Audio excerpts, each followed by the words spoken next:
Hi, I'm Pam, and today I'm ranking some video games. So today I'm going to be ranking the best and worst of all the JRPGs that I've played. I feel like everyone's going to be totally reasonable about my rankings here. To start off, what exactly is a JRPG? Ostensibly, you would think that it is a role-playing game that is made in Japan, a Japanese role-playing game.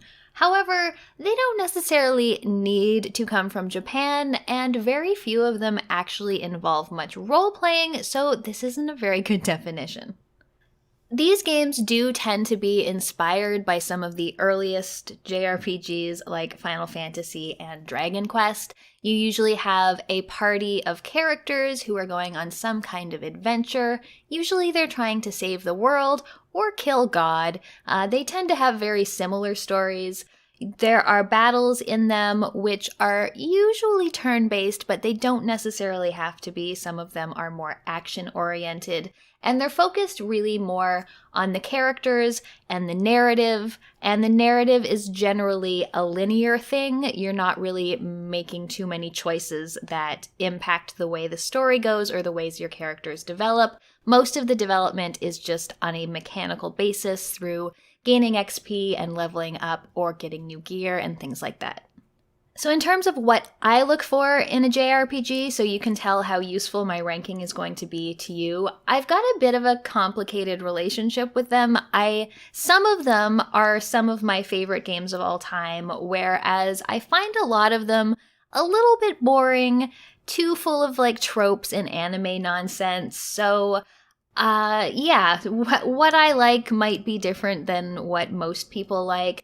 I didn't really get into JRPGs until the PS1 era, so I find the ones that came out before that are a little too basic for my taste. The games with just very basic turn-based combat, walk to a town, talk to some people, walk to a dungeon, get in some battles, are not of interest to me. I like things that either have some sort of concepts or setting or stories that you don't see too much, and I really like when there's something to make the game mechanically more interesting than those earlier games. So whether that's a combat system that's a little more action-oriented, that has some kind of timing-based element that's a little more complicated in how you're setting up your attacks, things like that, or other things like mini-games, crafting, building up a base, things like that. Something to just give you a little more to do than just walk and talk and fight.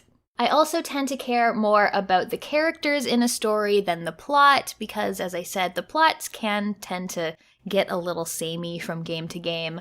And so if the fact that I haven't played a lot of the Super Nintendo classics, or that I don't think Chrono Trigger is the best thing since sliced bread is going to upset you, you should probably turn the video off now and go take a walk or something. Alright, so I've moved myself over, I've got my little tier maker list here, and I think I've got 39 games on this list, so it's going to be a bit of a shorter list than most of my rankings have been, but we will start out alphabetically, and the first games are the dot hack games. And these are strange because these are 4 video games that really should have just been one game. It kind of feels like the beginning of the whole episodic thing, but they've charged full price for 4 games when this should have been one game. However, I'm going to rank them individually since that's how they were released. They came out I think around 2003 for the PS2, and Dot Hack Infection is the first game, and I actually thought that this was a really cool one. It takes place, it's kind of like simulating an MMORPG. You play a character who's playing this game, and his friend, along with other people accessing this world, have started falling into a coma, and so you are trying to figure out what is happening with that. So you both go in the world, do some action combat that's honestly not the most interesting combat in the world, but okay. And then you also get to go back to your desktop so you can check your messages and things like that and sort of talk to friends outside of the game. And I really liked this first one. Like, it had a really good hook. It was a really interesting concept that I hadn't seen before. So I'm going to give Dot Hack an A. Unfortunately, things just go downhill from here. The second game, Mutation, just came out a few months later, and this one basically just continues the story, because again, this should have all been one game. By this time, you know the mechanics, nothing changes, and the story doesn't really go too far in this second game. So the sort of novelty has worn off, whereas the first game was like a nice tight, like 12 hours or something. This just felt like more of the same without a whole lot to add to it. So this one's going in C. And then the third game, Dot Hack Outbreak, is just, again, more of the same, not a whole lot of development. I actually didn't end up finishing this game. I kind of lost interest midway through when I realized that nothing was changing. There wasn't much progress being made. So I'm giving this one a D. And I don't know why I put Quarantine in here, because I'm pretty sure I never even started Quarantine. So, oh well, pretend that doesn't exist. Yeah, so Dot Hack is, again, weird. Like, as one game, it would probably be a C, but that first game is so cool and such an interesting concept. Unfortunately, it continued. Next up, we have Arc the Lad Twilight of the Spirits, and I believe this one came out in 2003 as well for the PS2. And it's about two twin brothers who were separated at birth. It's kind of in a world where two rival races are always fighting, and these two twins have like a mother from one race and a father from the other, and it sort of follows them on their journeys. Honestly, I don't remember this one all that much. The thing I remember most about it is the combat. It's a little bit more of a tactical kind of combat, but it's not grid-based. It's like a big circle that you walk around in. So you have to, like, you can move a certain amount and then you can line up attacks. So, like, if you get a line of enemies, you can, like, hit all the way through them. And I really liked the combat system. Again, I don't really remember what went on in the game too much, but I'm going to give this one a B. Alright, next up is Chrono Trigger, which was originally for the Super Nintendo. I played it when it came out on 3DS, I guess? I'm not a handheld player, but I'd play it while traveling. Yeah, it came out in 1995. You play a silent protagonist, which is the most boring type of protagonist.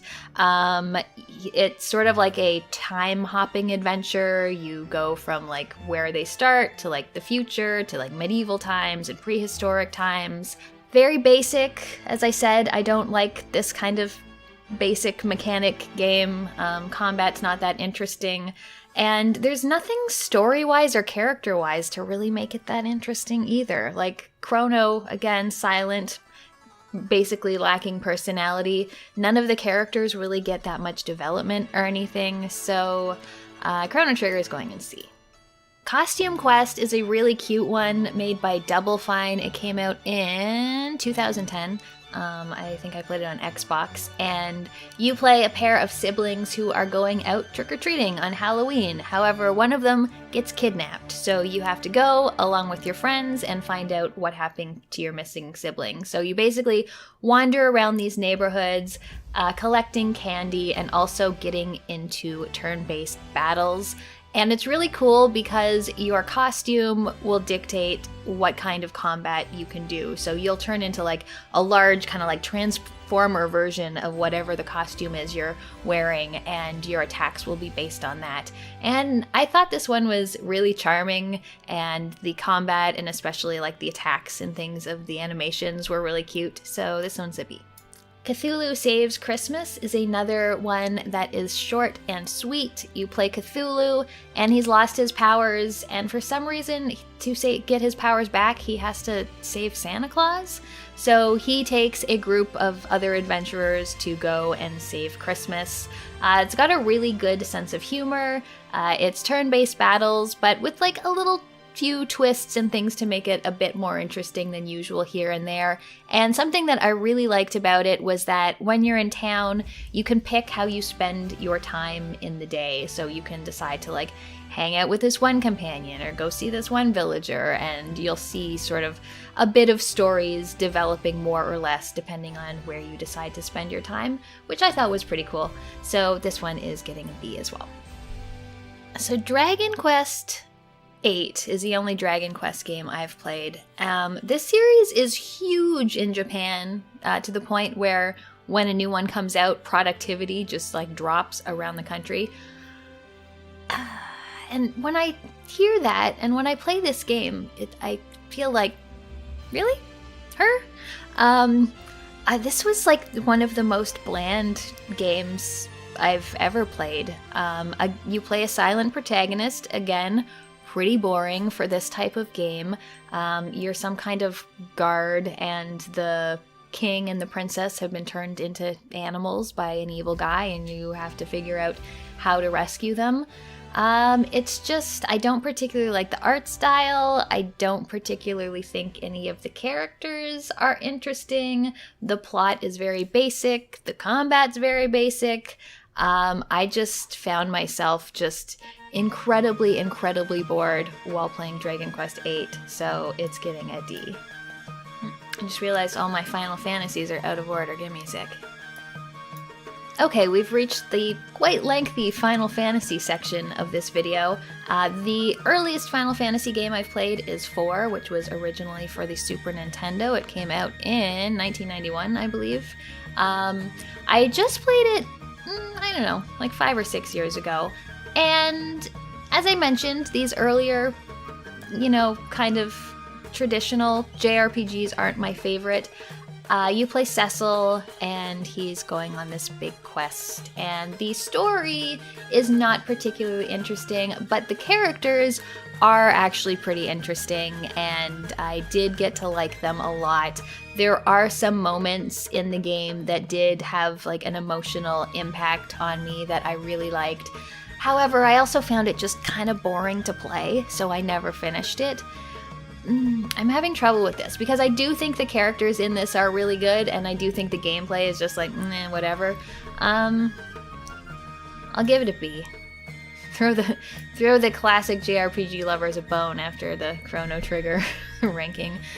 So Final Fantasy VII was my first JRPG. It was a bit of a sensation on the PS1. I believe it's in 1997, and I fell in love with this game when I first played it. You play like a ragtag group of mercenaries who end up trying to save the world.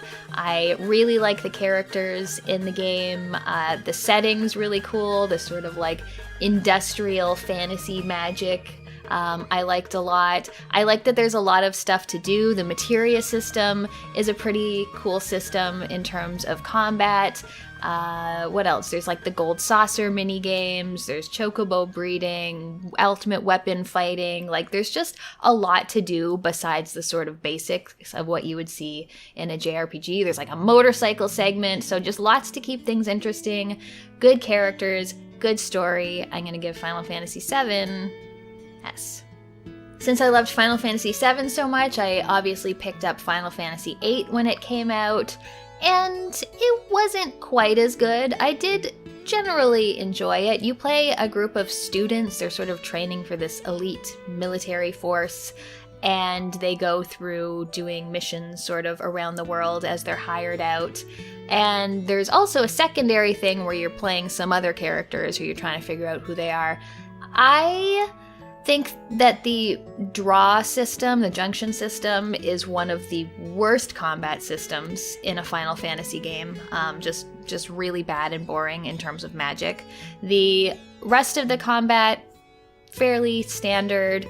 It does have the best card game in any JRPG, which I do give it points for. Overall, though, I didn't like the characters quite as much. Everything was just like, decent, but, didn't blow me away. So I'm going to give Final Fantasy VIII a B. Final Fantasy IX is one that initially I didn't want to play because of the art style. It was like too cutesy for me and it kind of turned me off. However, I did eventually play it just like a few years after it came out, and I ended up really liking it. You play a thief and he captures the princess of a kingdom who ends up joining his ragtag band of misfits in trying to take down her mother, who is sort of the problem in the world. And these characters are great. Like Vivi, I really love.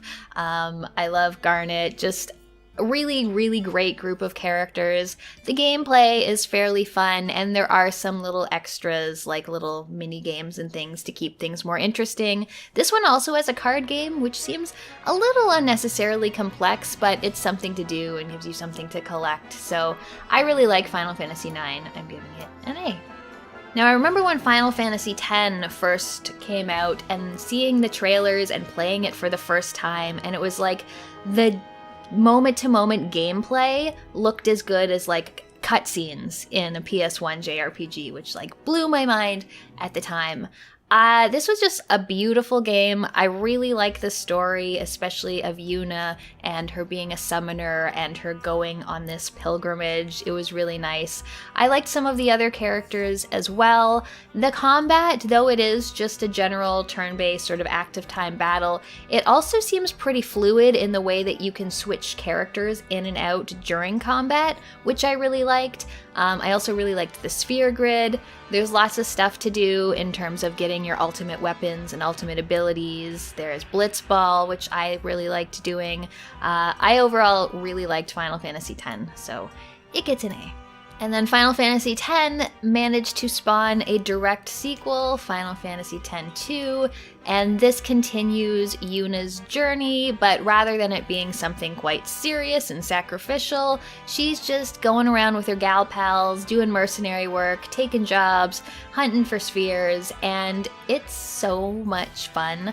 I think the dress sphere system is like the most fun combat system of any Final Fantasy. It's turn-based, but it's just like so quick, and the attacks and the animations are just like really dynamic. You can change your outfit and your job mid-combat. Each character can like level up in different jobs for different dress spheres, and it's just fun to like world hop, visit all the characters you got to know in Final Fantasy X, see how they're doing, and I just think this is like an incredibly fun, incredibly engaging game, so this one is an S. And then I stopped liking Final Fantasy. Final Fantasy XII wasn't my thing. You play a guy who, I don't know, sometimes he hunts monsters. He's also in the Resistance, I think.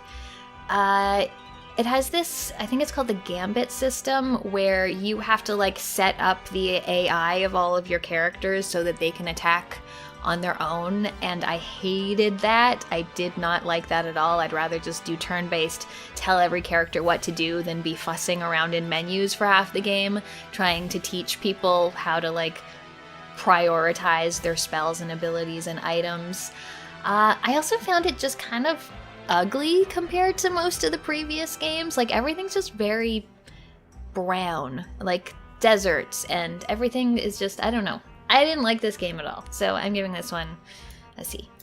You know what? That's wrong. I had literally nothing nice to say about that game. I'm giving it a D. So then Final Fantasy XIII came around, and I thought, all right, let's give the series another chance. And this one also failed to capture my attention. On the bright side, this game was beautiful, but there wasn't much to go on here. It was incredibly linear to begin with. Now, this isn't strange. Like, Final Fantasy X is also quite a linear game in terms of where you're going, but this is linear in the way that you're, like, running down a hallway, getting into a fight, running down another hallway. And everyone was like, oh, just play for 10 or 12 hours and it'll open up and get better. And it's like, I don't think you should have to play a game for 10 or 12 hours to get better. I didn't dislike it as much as 12, but I didn't like it and I didn't continue playing after a number of hours, so this one's a C. Alright, then we've got the Final Fantasy VII Remake, which just came out not that long ago. It looks beautiful. I don't love how it plays. I don't particularly care for the new combat system. And what I really don't like about it is the amount of filler content there is. Just the side quests, the running around towns that are now larger than they need to be. I didn't really feel like they added anything to the story. I put in a number of hours. Like, I finished the wall market area with like the honeybee and stuff. And then I kind of felt like, okay, that was probably the best the game's gonna get, and I sort of stopped playing it. So yeah, I think this one is a C. Looks beautiful, but if anything, I kind of feel like it takes away from the original rather than adds to it. Next up is Fire Emblem Three Houses, and this game makes me wish that the other Fire Emblem games were not on handhelds where I won't play them, because I absolutely loved Fire Emblem. You play a character who goes to this school training people. There's 3 houses. You sort of pick one to go and you become a teacher, training the students. And it's this great mix of tactical combat where you move around the battlefield on a grid and train up people in jobs, as well as doing like the school week. So you're training students, you're putting them together to do a job and like build up their bonds together. You're walking around, getting to know everyone, poaching students from other houses to get them to come and be in your house. And it's just great. I love so many of the characters in this game. The story's pretty good too. This would be another S tier. However, unfortunately, in the second half of the game, the pace really slows down and there's kind of not enough content to fill every week. But still, I think this is amazing. I'm going to give it an A.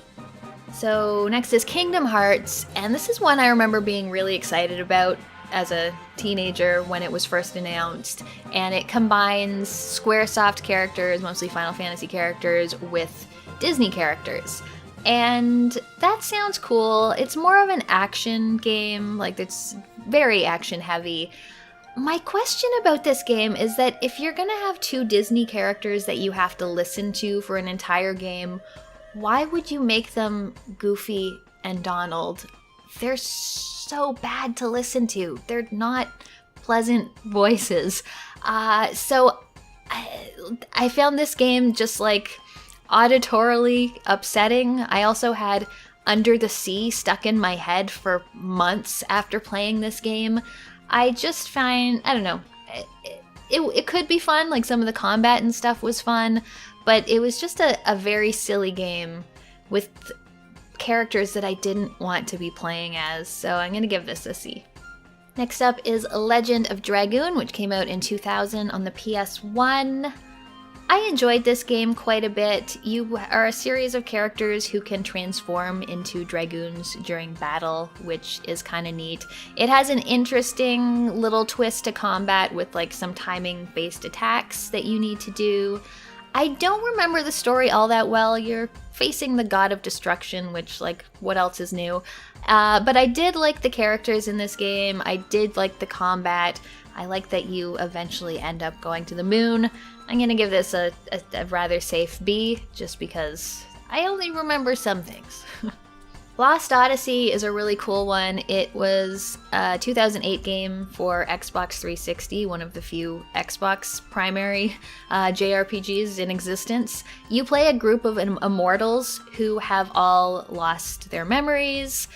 I'm pretty sure there's 2 kingdoms at war, because there's always 2 kingdoms at war. But you're going through the game and you're finding other immortals, and you're also finding your family who you've forgotten about and kind of getting to know them better. The combat system is pretty cool. Again, there's like a few little twists that make the turn-based combat a bit more interesting. But one thing I really like about it is that there's all these great little story vignettes that you're finding, whether they're like memories of the past or something, but they're all just really nice and very well written and are a kind of cool thing to see that you don't see in a lot of games. So I'm giving Lost Odyssey an A. Next up is Lunar Silver Star Story Complete. This came out, I think, in '99 on PS1, but it originally came out a number of years earlier for other systems. And this is pretty basic. I just reviewed it not that long ago. You're a boy who wants to be a hero, and you go off on an adventure. And it's just your basic go to a town, talk to people, go to a dungeon, fight things, go on the overworld map, fight some more things. The combat isn't much to write home about. Your character isn't all that interesting, although there are some more interesting side characters. The only thing that really makes this stand out is the animated cutscenes and the voice acting, which was pretty well done. The music's also pretty good, but I just found, especially in the last half of the game, it just got very tedious and samey in terms of the dungeon crawling in particular. So I'm going to give Lunar a C. Next up is Magna Carta, Tears of Blood, which is, first of all, a really bad title. Like, the Magna Carta? Really? This game has nothing to do with that. I don't really remember the story. This is one that I didn't finish. It's very tedious and ploddingly paced. It has a combat system which tries to do some interesting things, but ends up just overcomplicating things and making things take forever to get done. The voice acting in this game is also really, really bad, and the character models are off-putting in the game and in the game art, where all the women have these weird giant lemon-shaped breasts that confuse and upset me. Magna Carta is getting a D. Next up is Monster Sanctuary, which is a bit of a mixed bag. No, that's not what I mean to say. A bit of a catch-all in terms of genre. It's basically like Pokemon, which is a JRPG, but it also includes sort of 2D platforming, Metroidvania type of mechanics. You are a monster trainer. You go out, you capture monsters, you put your party together, you battle other monster trainers. They're called something else. It's not a total ripoff. I thought this was fun. I really liked the addition of the platforming in it. I really liked the different kinds of monsters and evolving them and putting together your parties. Some of the combat encounters could be quite difficult, which I did enjoy. There's not a whole lot to go on here in terms of character and story, but in terms of gameplay, I had a good time with this one. I'm going to give it a B. Ni no Kuni: Wrath of the White Witch came out in 2013 for PS3, and I actually went out and bought a PS3 specifically to play this game because I didn't have one. I was a 360 girl. That wasn't particularly worth it for me. This is another game that's fairly Pokemon inspired. You play a young boy named Oliver. His mother has just died, and you're kind of trying to get her back in some way, going into this magical world. And you go and you collect monsters and you battle with them and you go through the story. It's beautiful. It's like Studio Ghibli animation. Ghibli? I never know how to say that. So it's beautiful, but it's also just like so saccharinely sweet, and everything is so cute that I can't handle it. Like the little monsters are cute, and you feed them cute little cupcakes to get their health back, and the Oliver is cute, and he's got this little cute companion, and the voices are cute, and I just couldn't take it after a while. It was too cute, and I didn't like it. I like cute things. This was too much cute. This is getting a C. Next is Nier Automata, which may belong in this list, may not. I kind of think it does. It's got enough of the tropes that I'd consider it a JRPG. I fucking hate this game. Yeah, if you want a game that does not respect you or your time, Nier Automata is the game for you. You play as this robot and her companion, and you go around and you talk to people, and the game tries to make you think it's philosophical because it uses a bunch of names of philosophers for all of the characters in the game. You have to play through multiple times, sort of, in order to get to the end, but at least in playthrough A and B, you're repeating a whole bunch of content. The game doesn't want to give you fast travel for a long time. The environments aren't that interesting. This game is a game that constantly tells you to go fuck yourself, and I don't like it. I don't like that. So this is a D. On a much brighter note, Parasite Eve is fantastic. This is a 98 game from the PS1. It combines JRPG with sort of survival horror. You play a cop called Ayabrea who discovers she has an immunity to this woman monster who is going around setting everyone on fire. And she sort of has to figure out what exactly is going on with that. I really like this one, just reviewed it not too long, I guess it was a few years ago now. The combat is fun. It's like sort of action combat where you can move your character around, but there's still an active time battle, so you need to be worried about positioning and things like that. It's got an interesting inventory system and a sort of leveling up of your gear in addition to yourself. It's got some of my favorite cutscenes in video games, and it's just a really fun time to play. I'm going to give this an A. Rhapsody, a musical adventure, is another PS1 game. It came out in 1998.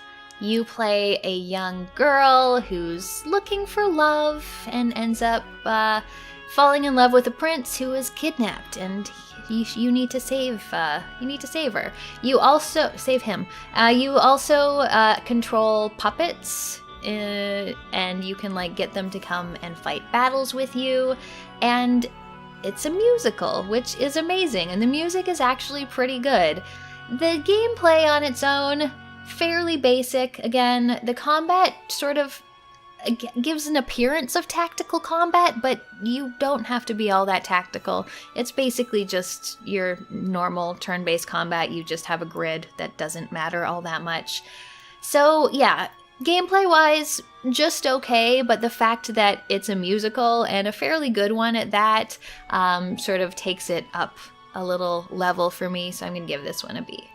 So Shadow Hearts is a really good series on the PS2. The first one came out in 2001, and you play Yuri, a man who can transform into monsters. Demons? Monsters? One of those. And he is protecting a girl named Alice from people who are out to get her. This is set in like the early 1900s, I think, like 1915, 1918, something like that. And it has a very dark tone. Like the monsters are quite, I don't know, almost Lovecraftian and like more disturbing than you would tend to see in these kinds of games. It's got this combat system called the Judgment Ring, which is a timing based. You have to like hit the Judgment Ring at the right time in order to pull off your attacks. Overall, I really like this one. For me, it was kind of overshadowed a lot by the second game, but a lot of stuff in this game that I really like, so it's getting an A. Shadow Hearts Covenant then came along, which was actually the first one in the series that I played in 2004, and you're playing Yuri again just a few years later, and he's sort of going up against this secret society with a bunch of characters who join him along the way. And I love the characters in this game. They're all fairly silly. Like you have a pro wrestler vampire bat who joins you, Anastasia, like Romanoff. There's a wolf who joins you, and each character has their own sort of set of tasks, like their own little whole mini game that they do. Like the wolf has a dog fighting mini game where he finds other dogs to fight all around the world as you're traveling. Geppetto has a puppet, and you get her new dresses, and that gives her new abilities. Yuri gets different demon forms that he can turn into. There's just like so many things mechanically to find and do and explore, and it's just got a very, very silly sense of humor. I love this game. This is an S. So the next year, I think in 2005, Shadow Hearts decided to go to the New World. The old games were going around Europe and stuff.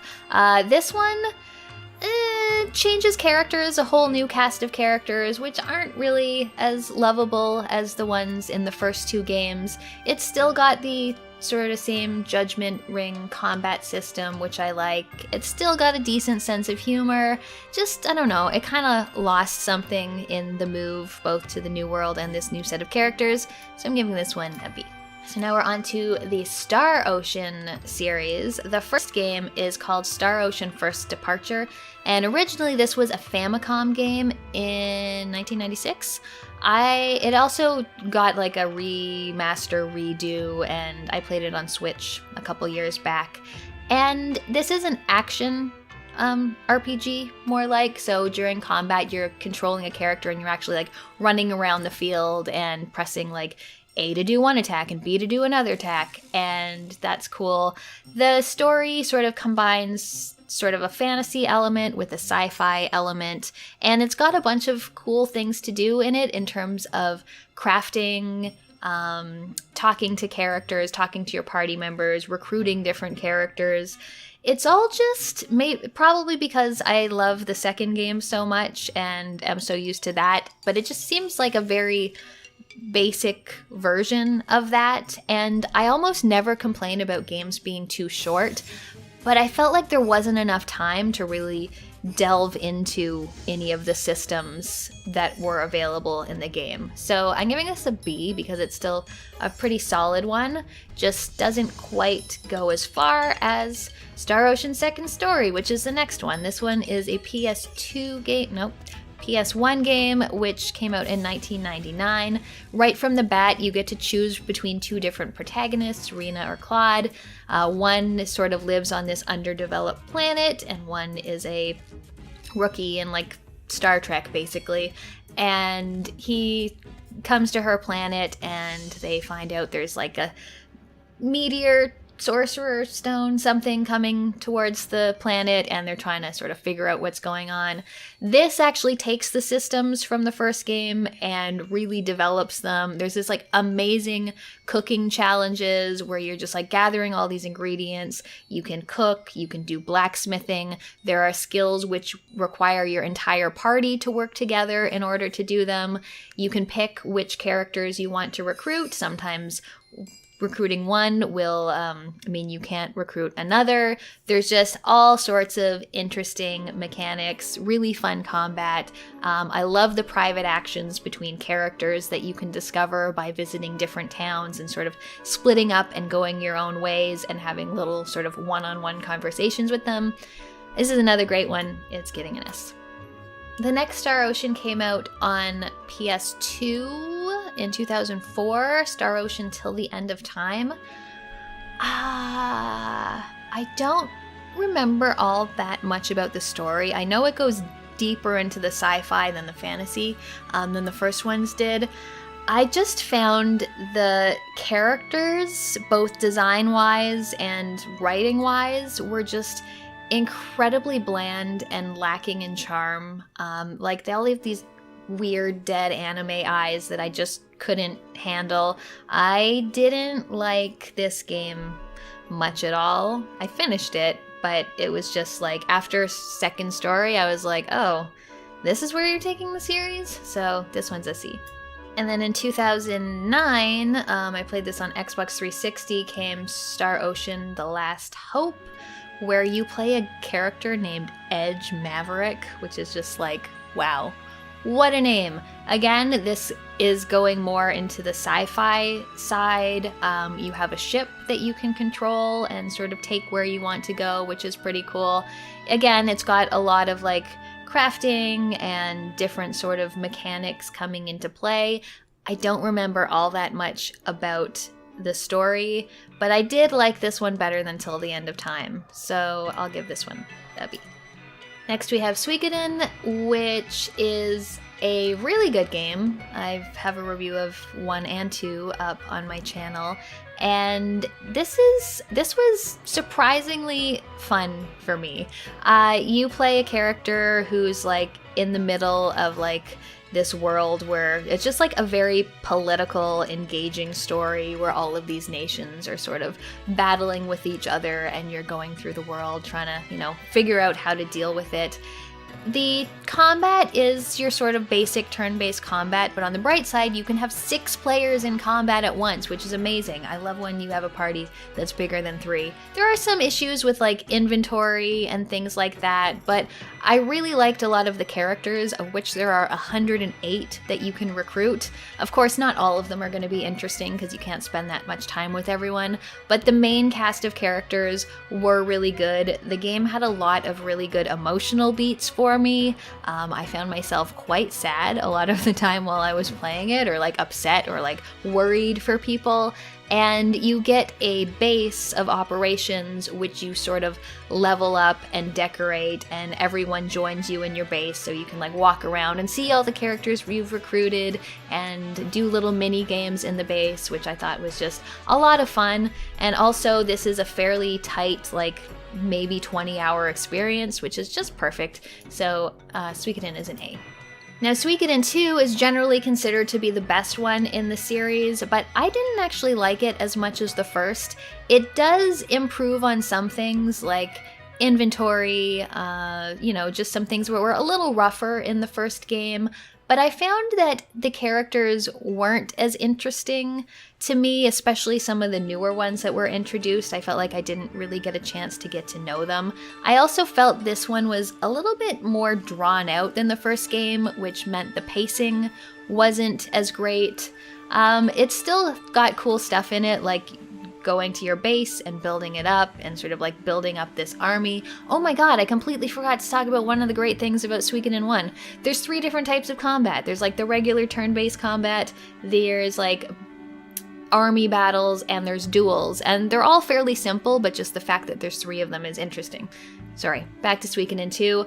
Also has 3 types of combat. Again, the basic turn-based combat, the army battles I didn't like in this because they tried to take them in a tactical direction, but it really just made them take a long time, and they all seemed fairly scripted in terms of what happened during them, so I felt they were kind of like a waste of time for the most part.